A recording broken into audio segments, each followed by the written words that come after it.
Global IP Trust. Presence. The story of Apple.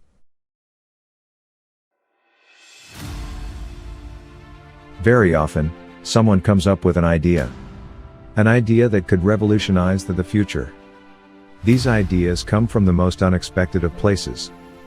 But when those ideas catch air, they grow enough to define and set the standards for the future. Technology is an ever-expanding and developing field.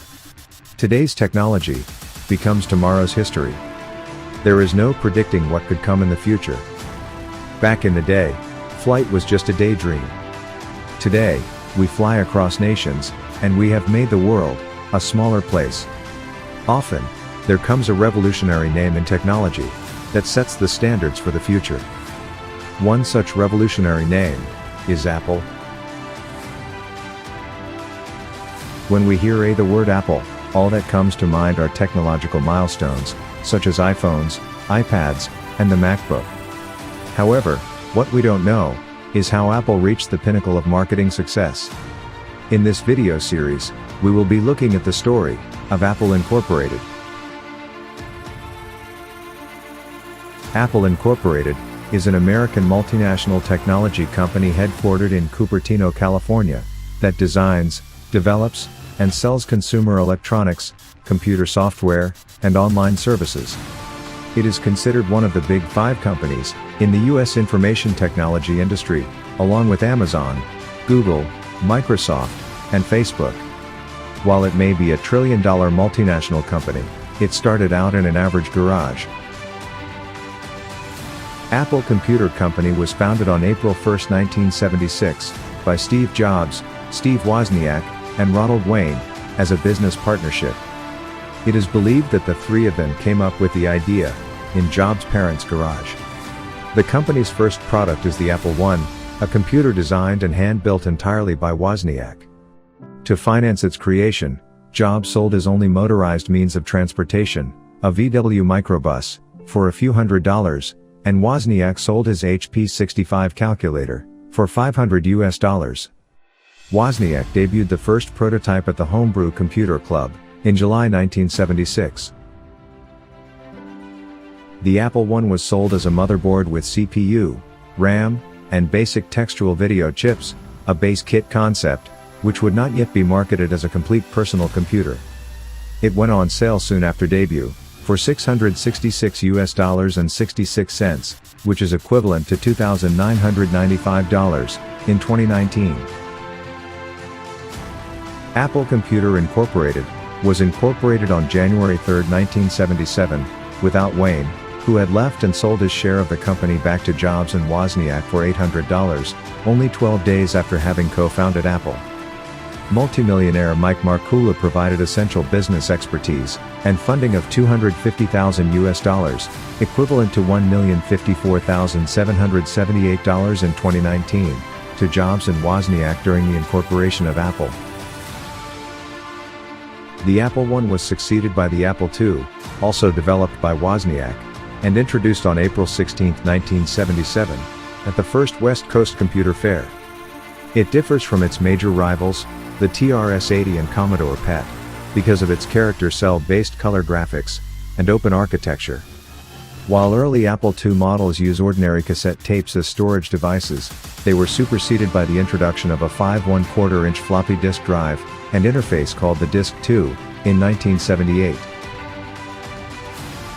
By the end of the 1970s, Apple had a staff of computer designers and a production line. The company introduced the Apple III in May 1980, in an attempt to compete with IBM in the business and corporate computing market. Jobs was immediately convinced that all future computers would use a graphical user interface, and the development of the technology began for the Apple Lisa. In 1982, however, he was pushed from the Lisa team due to infighting. Jobs then took over Wozniak's and Raskin's low-cost computer project, the Macintosh, and redefined it as a graphical system cheaper and faster than Lisa. In 1984, Apple launched the Macintosh, the first personal computer to be sold without a programming language. Its beige case consisted of a 23 cm CRT monitor, and came with a keyboard and mouse. A handle built into the top of the case made it easier for the computer to be lifted and carried. Macintosh sales were initially good, but began to taper off dramatically after the first 3 months, due to its high price, slow speed, and limited range of available software. In early 1985, this sales slump triggered a power struggle between Steve Jobs and CEO John Sculley, who had been hired 2 years earlier by Jobs. Sculley decided to remove Jobs as the general manager of the Macintosh division, and gained unanimous support from the Apple board of directors. Jobs was forced to resign from Apple in September 1985, and he took a number of Apple employees with him. To found Next Incorporated. Wozniak had also quit his active employment at Apple earlier in 1985 to pursue other ventures. Through the years, Apple saw major declines in the market due to the pricing and performance of their products. Internal fights made it even worse.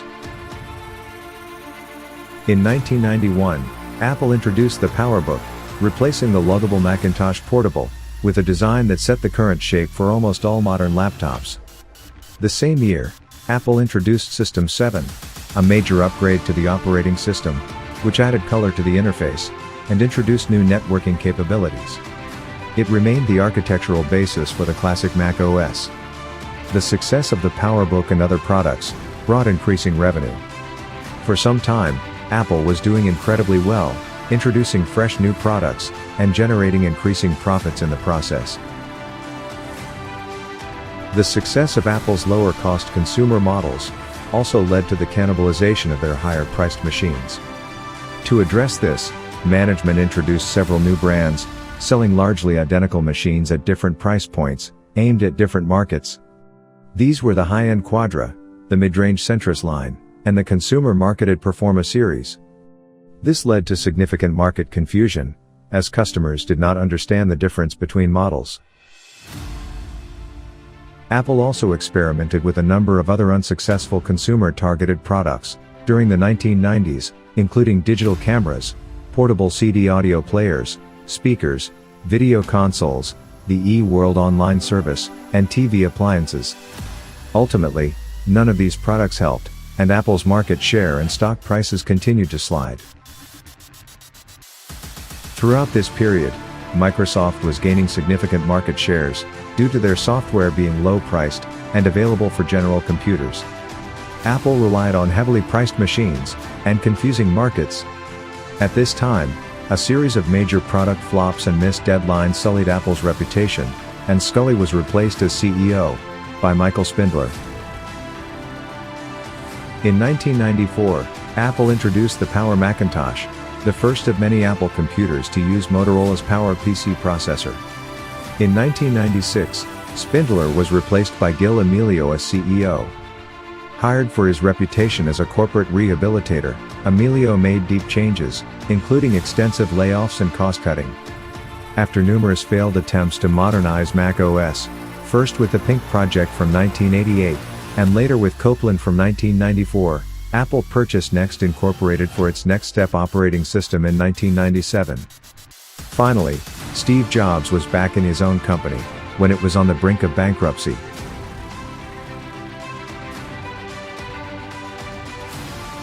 Thank you for watching this video. Stay tuned for part 2. If you enjoyed this video, do like, share and subscribe for more.